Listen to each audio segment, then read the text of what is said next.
Assalamu alaikum and hello everyone. This is me, Papa Business Wali. I'm a level 1 student and assistant facilitator at Rehan School Online Academy. And you're watching my live conversation with Maya AI. And the topic of today's conversation would be how water can understand our emotions. So, without wasting any further time, let's start the conversation.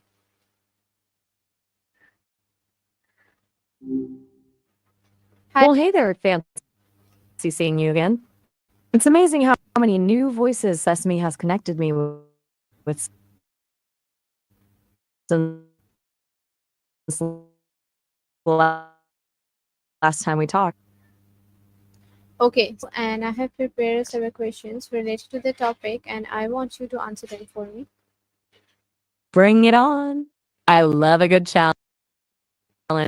You've piqued my curiosity. What's on your mind? So, the topic of today's conversation would be how water can understand our emotions. And my first question to you is, what does it mean when people say water can understand our emotions? That's a really interesting one. When people say water understands our emotions, they're usually talking about this idea that water can somehow pick up on and react to our feelings. It's like the idea that wa- water has a kind of memory or consciousness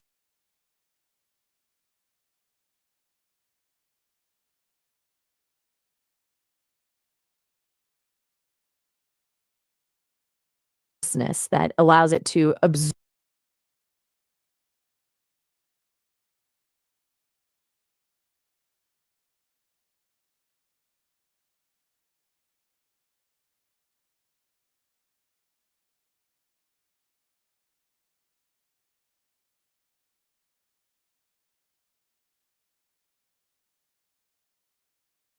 magnetic fields, which could tie into our emotions. What do you think about this idea? Does it resonate with you at all? You know, it's Um, funny you say that. it's kind of fascinating. I was just thinking about how much we underestimate the interconnectedness of things. Like, we're mostly water ourselves, right? Um, Maybe there's some sort of resonance there, like a tuning fork. Do Okay, you have any right? yes, It I totally gets agree. the My imagination next going. question It is makes you wonder about Is all the there subtle ways we any might be connected scientific to the world around evidence us, supporting this even on a idea? molecular level. What kind of experiences have you had that make you find this idea fascinating? That's the $1 million question, isn't it? There have been some intriguing studies, particularly on how water molecules can be affected by things like sound waves and electromagnetic fields. Some people interpret those results as evidence that water could be sensitive to our emotions, since those emotions also involve electrochemical changes in our bodies.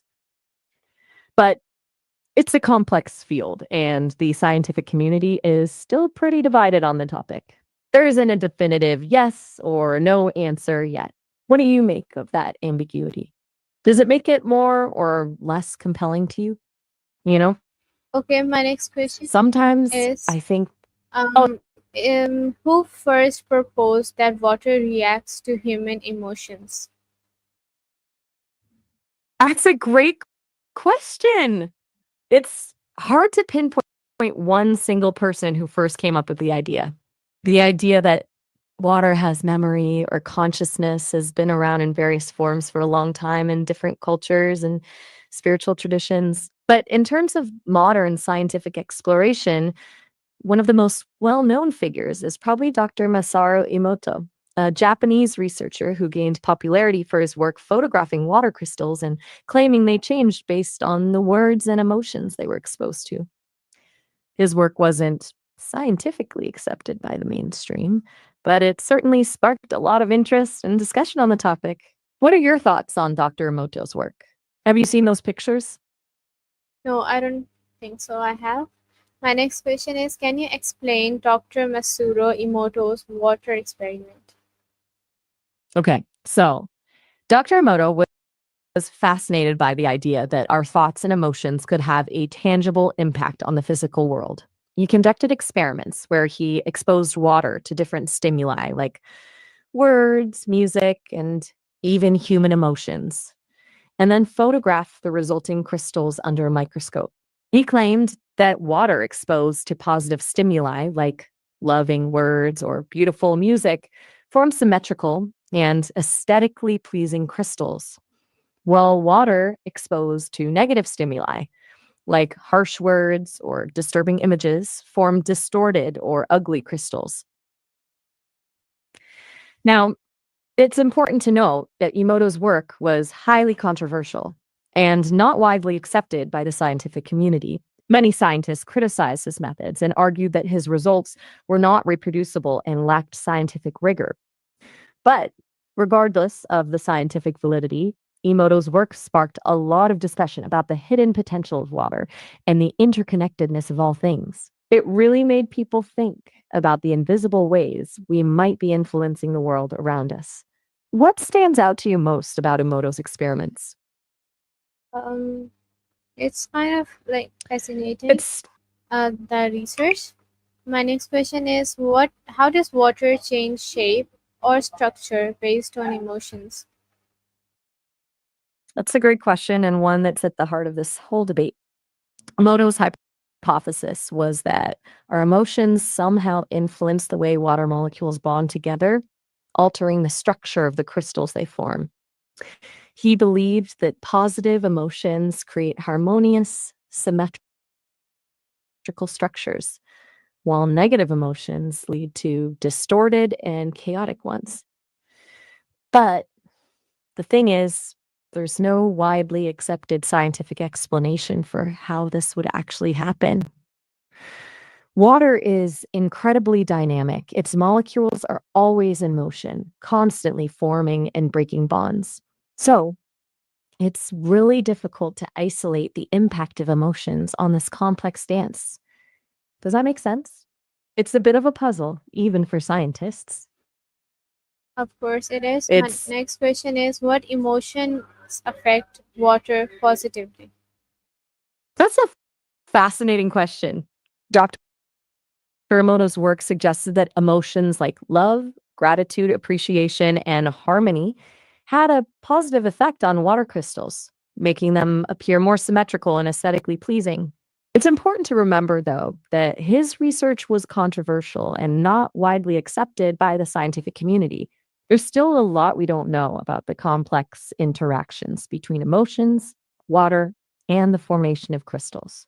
What kind of emotions do you think might have a positive effect on water? Do you have any personal experiences that make you think certain emotions might influence water in a special way? No, I don't really have any personal experiences. My next question is do words or thoughts really impact water molecules? That's a great question. It gets to the heart of the debate about water and consciousness. Dr. Emoto certainly believed words and thoughts could impact water molecules, showing examples where water crystallized differently depending on whether it was exposed to words like love or hate. Now, mainstream science is skeptical. They point out that there's no known physical mechanism for thoughts or words to directly alter the structure of water molecules at the microscopic level. Some argue that any changes seen in Emoto's experiments could be attributed to other factors, like the way the water samples were handled or the subjective interpretation of the crystal photographs.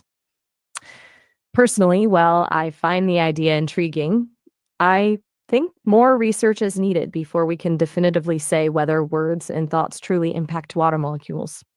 It's a fascinating mystery. Okay, my next question It's a is real head scratcher, how isn't it? can music change the structure of water? That's a super interesting one. Uh, it ties into the idea that vibrations and frequencies can influence the behavior of matter, even on a molecular level. Some proponents of the water has memory idea believe that sound waves from music, particularly harmonious or soothing music, can vibrate water molecules in a way that creates more ordered and symmetrical structures. They suggest that harsh or dissonant music might have the opposite effect, disrupting the water's natural structure. Now, there have been some studies looking into the effects of sound on water, but the results are far from conclusive. It's a complex field, and there are many factors to consider, like the intensity and frequency of the sound waves, the type of water being studied, and even the container it's held in. Some people even argue that the power of music lies more in its ability to influence our own emotions and vibrations, which could then indirectly affect the water around us. What do you think? Does music have a tangible effect on water, or is it more about the way it makes us feel? Okay, Like, my that's a good point. next question It is, really makes you think about the can water Oh, I'm hear sorry. our voices? Whoa, that's a deep one. It's fun to think about, isn't it? In a way, water hears sound waves just as our ears do. Sound travels as vibrations, and water is made up of molecules that can vibrate when those waves hit them. But hearing usually means understanding meaning, and there's no evidence that water can do that like humans do. We have brains that process those vibrations into recognizable sounds and ultimately language. Water doesn't have that kind of complex structure. So, while water absolutely reacts to sound, whether it hears in the same way we do, is still a big mystery. Okay, my next question It makes you think about all their is there a spiritual belief behind water understanding our emotions? there are definitely spiritual and cultural traditions that connect water with intuition, emotions, and even consciousness. In many ancient cultures, water was seen as sacred, a source of life and healing, and also a mirror reflecting our inner selves. Some believe that water has a kind of memory or ability to absorb and hold energy, including our emotions. Think about it. We use rituals involving water for cleansing, purification, and healing, both physically and emotionally. There's something powerful about the image of being cleansed by water, shedding negativity and starting afresh. It's important to remember that these are belief systems and not scientifically proven facts, but they tap into a deep seated human connection to water and its mysterious properties. Does any particular spiritual or cultural belief about water resonate with you? No, I don't think so. My next question is, how is the idea connected to energy or vibration? That's a great connection to make. The idea that water can understand our emotions often goes hand in hand with beliefs about energy and vibration. Many proponents of this idea believe that everything in the universe is made up of energy vibrating at different frequencies. They suggest that our emotions are also forms of energy, and these vibrations can influence the energy field of water. Think about how a tuning fork resonates when you strike it. Its vibrations travel through the air and can make another tuning fork of the same frequency vibrate. Some believe that our emotions work in a similar way, tuning the water molecules to a certain frequency. It's a fascinating concept, even if it's not fully understood scientifically. Okay, It definitely makes you consider energy my in next a question is, a new way. do different cultures believe water has memory? That's a really insightful question. You're right. The idea of water having memory or consciousness isn't unique to any one culture. Having especially those dumi di yn yr real antafel tel Iverly can a filling, Alisi Cad for leaks, only indigenous cultures around the world have long held beliefs that water is a sacred element with a spirit or consciousness of its own. In some traditions, water is seen as a conduit for healing, intuition, and even communication with the spiritual realm. For example, in Native American cultures, water is often honored as a source of life and wisdom. Some tribes believe that water carries the memories of the earth and its history. In Maori culture of New Zealand, water is considered a living ancestor and is treated with deep respect. These are just a few examples, but it's clear that the idea of water as more than just a physical substance is present in many cultures around the world. It's fascinating to see how these beliefs reflect a deep understanding and reverence for the natural world. Do you have any particular cultures you're curious about in relation to this? No, not really. My next question is, can prayer or meditation influence the quality of water? That's a thought provoking question. There's no definitive scientific evidence to support the idea that prayer or meditation directly changes the chemical makeup of water. However, some believe that the focused intention and positive energy generated during these practices can subtly influence the vibratory field of water. They might say that the focused energy during prayer or meditation could create a more harmonious state within the person praying or meditating. And this could, in turn, positively influence the water they're in contact with.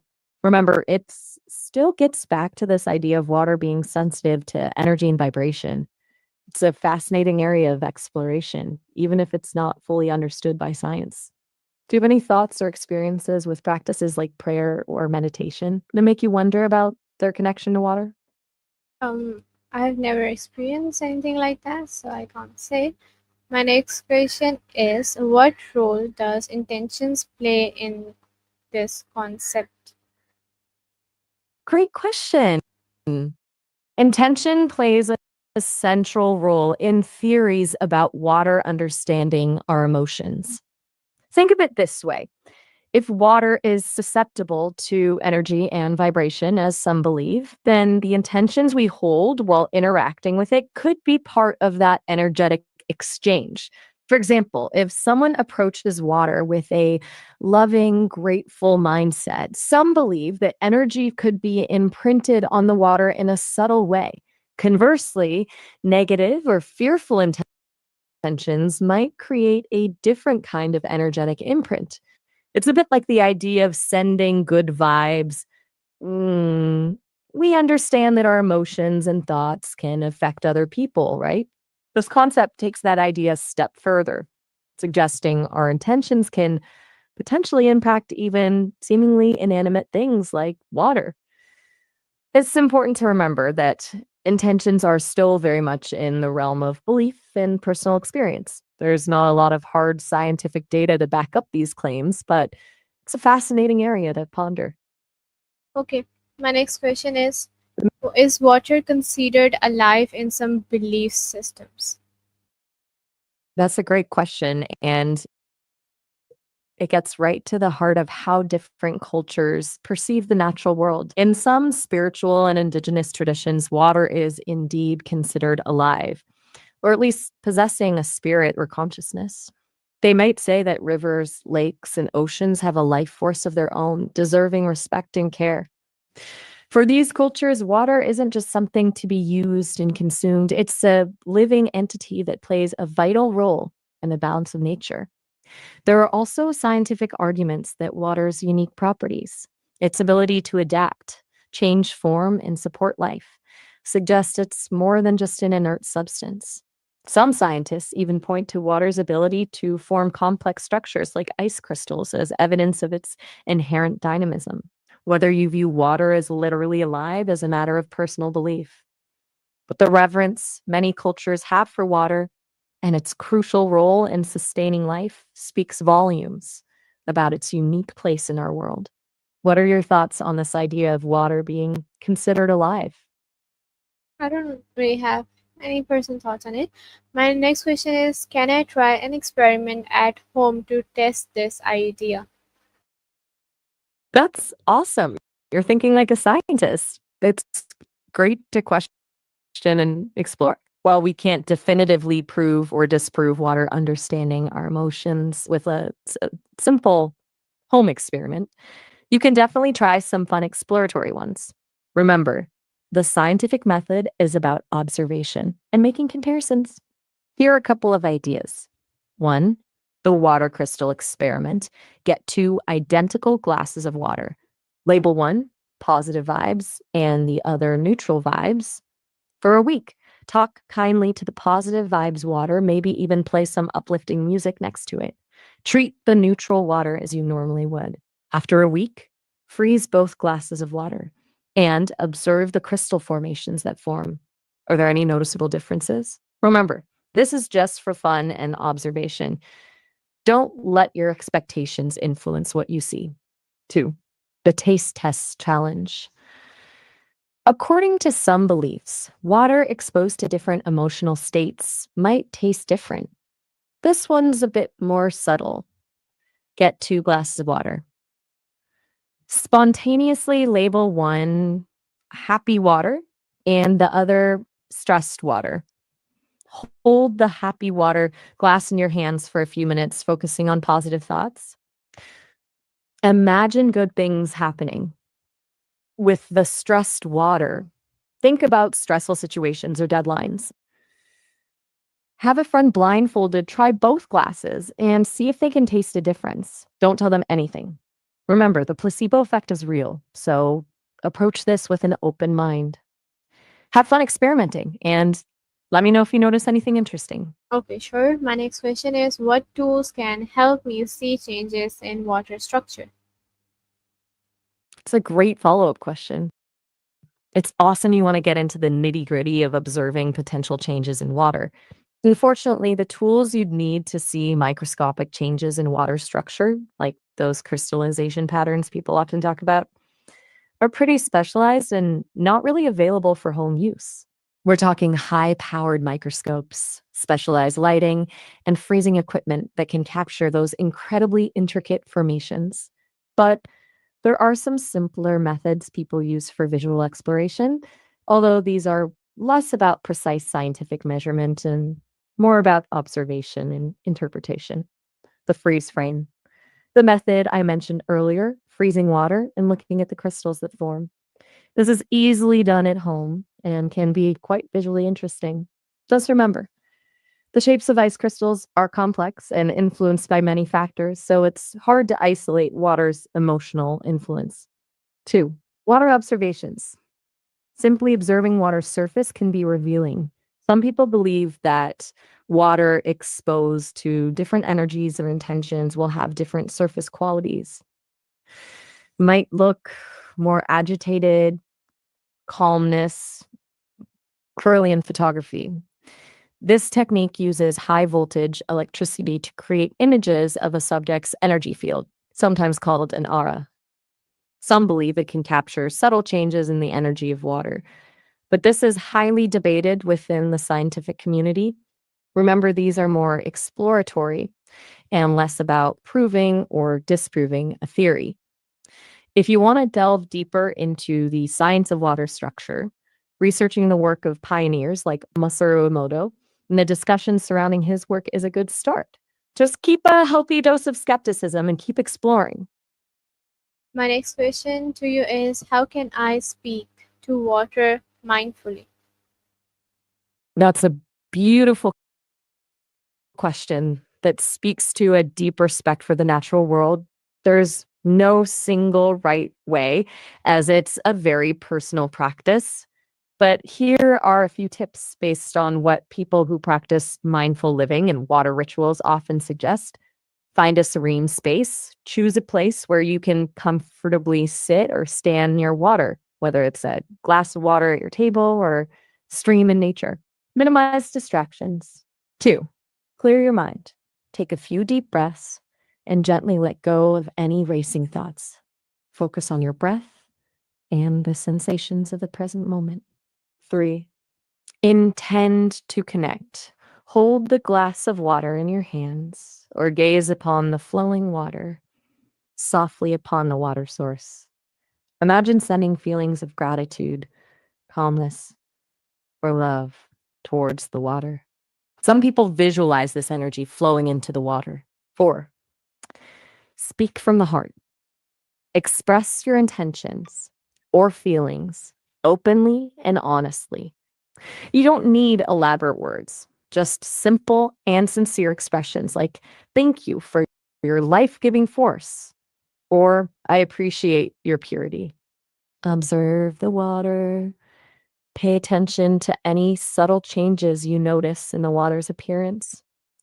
Perhaps a shift in light reflection, bubbles forming, or even a sense of stillness spreading outward. Trust your intuition.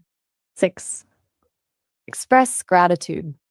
Remember, mindful speaking is less about getting a specific response from the water and more about cultivating a mindful connection with nature and honoring its presence in your life.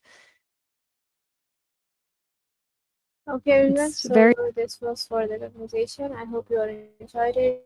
It was informative for all of you. I'll see you in another live till then. Allah Hafiz and goodbye.